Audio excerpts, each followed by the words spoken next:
दोस्तों, इस संसार में जितने भी लोग हैं सभी के पास अच्छे दिन और बुरे दिन आते हैं। बट कुछ लोग होते हैं जो बुरे दिन में अपने आप को संभाल नहीं पाते और वो टूट जाते हैं। कुछ लोग ऐसे होते हैं कि बुरे समय में अपने आप को डट कर सामना करते हैं और उस कठिनाई से दूर आगे निकल जाते हैं। भगवान सभी के पास अच्छे अपॉर्चुनिटी भेजते हैं। कुछ लोग होते हैं कि उस अपॉर्चुनिटी को ग्रैब कर लेते हैं और उसको साथ में लेकर आगे बढ़ जाते हैं। कुछ लोग होते हैं जो अपॉर्चुनिटी को पहचान नहीं पाते, उसके पास अपॉर्चुनिटी आती है लेकिन वो अपने नेगेटिव थॉट की वजह से उसको पहचान नहीं पाते और अपॉर्चुनिटी जो है उससे दूर चली जाती है।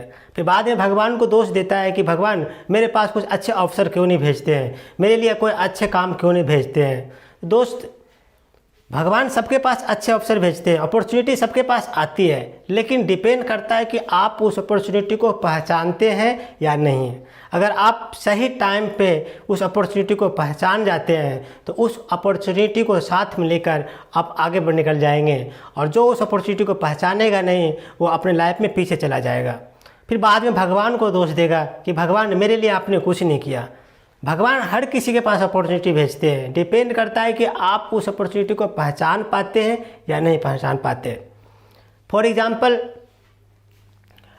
अगर आपको कोई एक गिलास में आधा पानी भरकर दिखाता है और आपसे पूछता है कि बताओ ये गिलास कैसा दिख रहा है, तो कुछ लोग उसी गिलास को बोलेगा कि ये गिलास में पानी आधा भरा हुआ है। कुछ ही लोग उसी गिलास को देखकर बोलेगा ये गिलास आधा खाली है। तो दोस्त, दोनों चीज़ें एक दोनों चीज़ जो है वो अलग अलग है। जो दोनों का जो सोच की जो थॉट है वो यहाँ पे डिफरेंट होता है। जो इंसान बोल रहा है कि इस गिलास में आधा पानी भरा हुआ है, मतलब उसको कुछ न कुछ अच्छा ही दिखाई दे रहा है उसमें। लेकिन जो इंसान बोल रहा है कि इस गिलास में आधा गिलास भरा हुआ नहीं, वो आधा गिलास खाली है, बस उसको खाली पर ध्यान ज़्यादा है, भरा हुआ पर ध्यान नहीं है। तो ये हमारे पॉजिटिव और नेगेटिव माइंड को दर्शाता है। अगर आपसे कोई पूछता है कि ये गिलास में क्या है, अगर उस गिलास में आधा पानी भरा हुआ है और आप बोल रहे हैं कि ये गिलास आधा पानी से भरा हुआ है, तो इसका मतलब कि आपकी सोच पॉजिटिव है, आप कुछ अच्छाई की ओर देख रहे हैं, कुछ न कुछ उसमें जो है उस पर कदर कर रहे हैं, वैल्यू दे रहे हैं। लेकिन अगर आप बोलते हैं कि ये गिलास आधा खाली है, तो आपकी भरा हुआ पर ध्यान नहीं जा रहा है, वल्ले सिर्फ आप खाली पर ध्यान दे रहे हो, तो आपका जो थिंकिंग और जो सोच है वो निगेटिव की तरफ दर्शाता है। तो दोस्त, इसी टाइप से हमारी अपॉर्चुनिटी होती है। हमारे लाइफ में बहुत सारी अपॉर्चुनिटी आती है लेकिन हम उस अपॉर्चुनिटी को ग्रैब नहीं कर पाते, और उसके नतीजा ये होता है कि मैं आगे ग्रो नहीं कर पाता हूँ और हम अपने लाइफ से जो औसत एवरेज लाइफ से डाउन चला जाता हूँ। तो ये जो अपॉर्चुनिटी क्या है, अपॉर्चुनिटी एक हमारी थिंकिंग ऑफ माइंड होती है। आप किस चीज़ को किस नज़र से लेते हैं ये सबसे ज़्यादा महत्वपूर्ण होता है। आपके पास कोई चीज़ आती है तो उस चीज़ को आप अगर पॉजिटिवली ले लेते हैं तो आपकी लाइफ बढ़िया हो जाएगा। अगर आप किसी चीज़ को हमेशा नेगेटिव सोचेंगे कि ये कैसे होगा, ये तो हो ही नहीं पाएगा, ये तो बहुत बेकार, बहुत कठिन काम है, तो ऐसी कंडीशन में आप कोई भी काम को कर ही नहीं पाएंगे, क्योंकि आप करने से पहले ही घबरा गए तो आप काम वो कर नहीं पाओगे। कुछ लोग ऐसे होते हैं कि किसी भी विषम परिस्थिति में भी हमेशा अच्छा ही सोचते हैं, कितने भी उसके पास कठिन परिस्थिति क्यों ना आ जाए, लेकिन वो हमेशा अच्छा ही सोचेंगे कि नहीं, कठिन परिस्थिति तो है लेकिन हमेशा के लिए नहीं है, ये भी वक्त गुजर जाएगा, और वो उसकी मुकाबला करते हैं। लेकिन कोई इंसान ऐसा होता है कि छोटी छोटी मुश्किलें आते हैं और बहुत निराश और हताश हो जाते हैं, सोचते हैं कि अब मैं इससे कैसे निकल पाऊँगा, मैं तो बिल्कुल डूब गया हूँ इसमें, इस कठिनाई में। उसकी दिमाग नहीं काम करता और जितना उसके पास कठिनाई होती है उससे ज़्यादा वो नर्वस हो जाते हैं और वो बिल्कुल अपने जो एवरेज लाइफ है उससे डाउन चले जाते हैं। तो दोस्त, ये दोनों जो परिस्थितियां हैं वो सबके पास आती है, लेकिन कुछ लोग उसको अपॉर्चुनिटी मानकर उससे आगे निकल जाते हैं। कुछ लोग होते हैं कि अपॉर्चुनिटी नहीं समझकर उसको बहुत ही अपने आप को डल महसूस होता है और उस अपने एवरेज लाइफ से भी वो नीचे गिर जाते हैं। तो दोस्त, भगवान ने हर किसी के पास एक अच्छा अपॉर्चुनिटी भेजते हैं और बुरे भी भेजते हैं। डिपेंड करता है कि आप उन दोनों के बीच अपने लाइफ को कैसे बैलेंस बनाते हैं।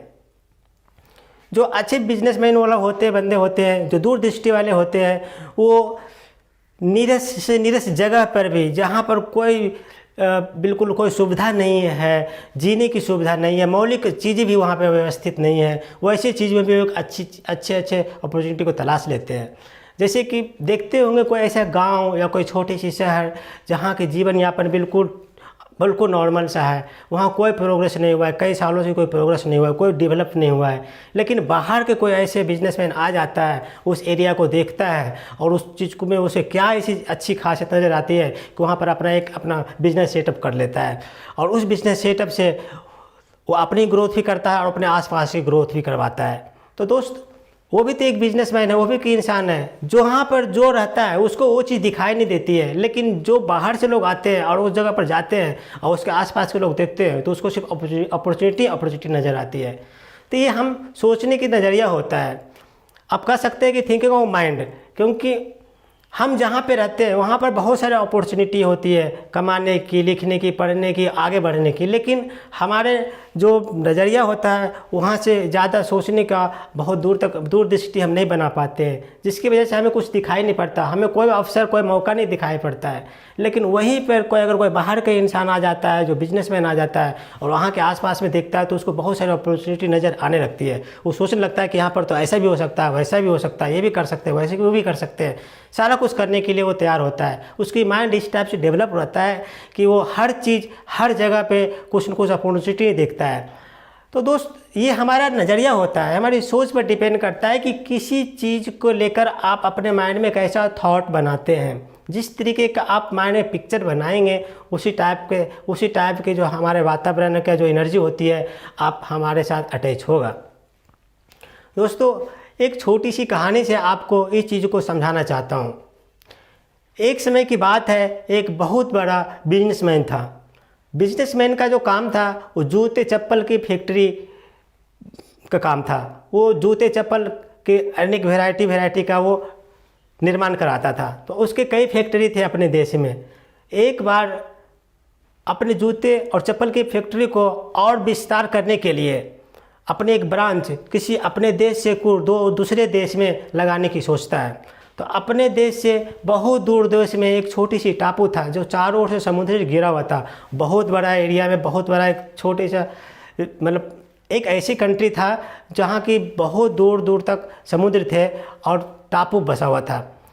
तो अपने एक स्टाफ को बोलता है कि जाओ उस कंट्री में जाओ, जहाँ पर जाकर पता लगाओ कि क्या हम अपने जूते चप्पल की जो फैक्ट्री है क्या उसके शहर में लगा सकते हैं। क्या अगर मैं उसके शहर में फैक्ट्री लगाता हूँ तो क्या हमारे जूते चप्पल का जो प्रोडक्शन है क्या सेल हो सकता है, क्या हमारे मुनाफा होगा या घाटा होगा, हमारे जो बिजनेस है वो लॉस में जा सकता है या प्रॉफिट में जाएगा। तुम जाओ और अपने बिजनेस के स्टार्टअप करने के लिए मुझे बताओ कि क्या मैं वहाँ लगाऊँ फैक्ट्री या ना लगाऊँ। क्या हमारे वहाँ पर लगाने फैक्ट्री लगाते हैं जूते चप्पल की तो हमारे सेल होंगे या हमारे नुकसान होंगे। तो एक इंसान को अपने कंपनी के कोई एक स्टाफ को वहाँ पर जाकर भेजता है कि जाकर के लोग देखो, पता लगाओ कि क्या लगाने लायक जगह है। तो एक स्टाफ होता है इसके कंपनी से उस जगह पे जाता है, उस सिटी में जाता है जो अपने देश से दूसरे देश में बसा हुआ था।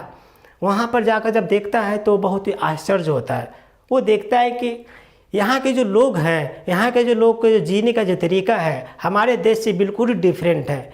यहाँ के लोग चप्पल जूता पहनते ही नहीं हैं, ज़्यादातर लोग खाली ही चलते हैं, बिल्कुल नंगे पाँव चलते हैं। यहाँ के वातावरण, यहाँ के जलवायु, यहाँ की मिट्टी से लोग ऐसा अवगत हो गए कि लोग जूता पहनते नहीं हैं।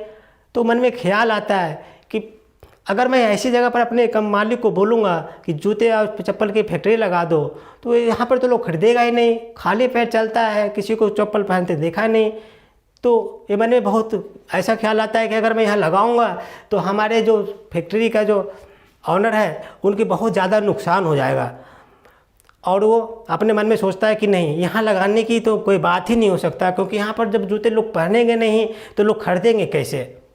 तो ये सोचकर वो वापस अपने कंट्री आ जाता है। जब उसके मालिक बोलता है, पूछता है उससे कि बताओ आपने उस कंट्री में, उस सिटी में गया था, बताओ वहाँ पर मैं क्या कर सकता हूँ, लगा सकता हूँ फैक्ट्री या नहीं लगा सकता।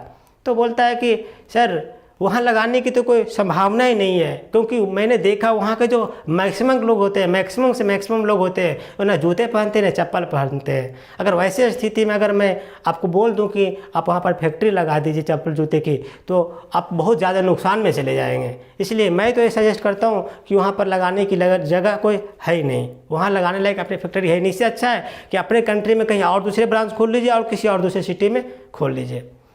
वो कुछ नहीं बोलता है, वो सुनता है, समझ लेता है और बोलता है ठीक है आप जाइए। उसके बाद कुछ दिन के बाद क्या होता है कि दूसरे स्टाफ को बुलाता है, दूसरे स्टाफ को, अपनी टीम को कोई दूसरे स्टाफ को बुलाता है और उसको बोलता है कि आप उसी कंट्री में जाओ, उसी सिटी में जाओ जहाँ पर वो गया था और पता लगाओ कि क्या मैं वहाँ जूते चप्पल की फैक्ट्री लगा सकता हूँ। अगर मैं फैक्ट्री लगाता हूँ तो क्या मुझे प्रॉफिट होंगे या लॉस होंगे। तो दूसरा स्टाफ जाता है और जब वहाँ पर कुछ दिन रहता है, आसपास के लोगों के माहौल के बारे में देखता है, तो उसको ऐसा महसूस होता है कि यहाँ तो लोग जूते चप्पल पहनते ही नहीं हैं, मैक्सिमम लोग नंगे पाँव चलते हैं। अगर मैं और वो मन में सोचता है कि बताओ यहाँ कितनी ज़्यादा अपॉर्चुनिटी है, अगर यहाँ पर मैं जूते चप्पल की फैक्ट्री लगा देता हूँ, यहाँ मैक्सिमम लोग जूते चप्पल नहीं पहन रहे हैं, तो सबको जूते चप्पल चाहिए। इसको इतनी सुविधा नहीं मिल रहा है कि लोग जूते पहन सके, चप्पल पहन सके। इसको ऐसी जगह पर बसा हुआ है, इसके शहर में ऐसा कुछ है ही नहीं।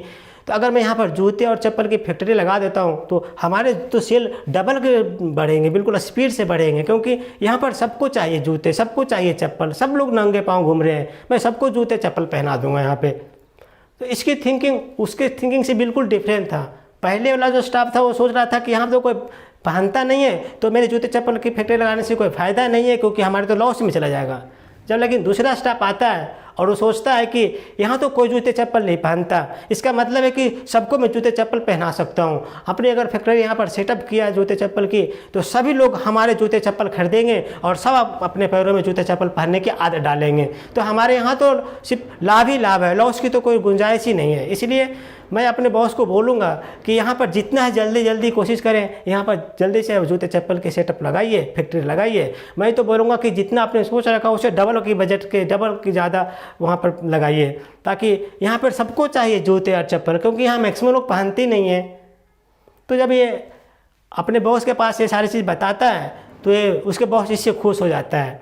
बॉस इससे खुश हो जाता है कि देखो इसको बोलते हैं पॉजिटिव थिंकिंग। और जो दूसरा वाला बंदा था जो वो गया था उसी जगह उसी सिटी में गया था, उसको बोलते हैं नेगेटिव थिंकिंग। उसको कुछ नज़र नहीं आ रहा था अपॉर्चुनिटी, उसको लग रहा था कि सारे लॉस हो जाएंगे, सारे पैसे बर्बाद हो जाएंगे। लेकिन जब दूसरा स्टाफ गया उसी सिटी उसी जगह पर गया तो उसको सिर्फ अपॉर्चुनिटी नज़र आ रही थी, क्योंकि उसकी जो नज़रिया था अपने बिजनेस को ग्रोथ करने की थी, अपने उस बिजनेस को बहुत आगे ले जाने का था। तो जो इंसान पॉजिटिव माइंड के होते हैं वो उसको हर जगह पे, छोटी से छोटी जगह पे, बड़ी से बड़ी जगह पर, कैसी भी जगह पर जाएगा उसको अपने लिए कोई ना कोई अवसर निकाल लेगा, अपने लिए कोई ना कोई अपॉर्चुनिटी ढूंढ लेगा। तो मैं इस एग्जाम्पल से आपको यही समझाने की कोशिश कर रहा था दोस्त कि अगर आपकी विचार, आपकी थॉट पॉजिटिव है तो आप हर जगह पे अपने लिए कोई अवसर ढूंढ लेंगे, क्योंकि अवसर हर किसी के पास आता है, दरवाजे पीटता है। आप अपने आप को ऐसा बनाइए कि उस अपॉर्चुनिटी जब आपके पास आए तो उसे ग्रैब करें, उसको पहचानें और उस पर चढ़कर आगे बढ़ जाए।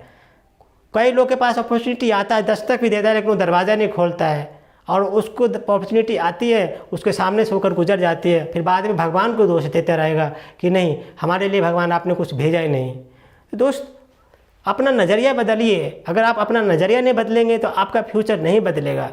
आपके फ्यूचर तब ही बदलेगा जब आप अपने नज़रिया को बदलते हैं, अपनी सोचने की क्षमता को बढ़ाते हैं। औरों जो सोच रहे हैं उन लोगों से आप थोड़ी डिफरेंट सोचिए। जब आप कुछ डिफरेंट सोचेंगे तब तो कुछ डिफरेंट टाइप का काम करेंगे, और जब कुछ डिफरेंट टाइप का काम करेंगे तो आपकी एक आइडेंटिटी बनेगी और उस आइडेंटिटी के थ्रू ही आपकी अलग पहचान बनेंगे और आप ग्रोथ करेंगे। अगर आप सब जैसे काम कर रहे हैं, सब जैसा सोच रहे हैं, जैसा लोग कर रहे हैं वैसे आप भी करना शुरू करेंगे तो औरों में और आपके बीच में कोई अंतर नहीं रह जाएगा। अगर आप अपने को कुछ डिफरेंट करना चाहते हैं तो सोचने की नज़रिया, काम करने की नज़रिया और जीने के तरीक़ों को आप चेंज कीजिए। जब आप चेंज होंगे तो आपके आसपास, आपके घर परिवार भी आपके इस एनर्जी से बच नहीं पाएंगे और आपके साथ वो भी आगे बढ़ जाएंगे। तो थैंक यू दोस्तों।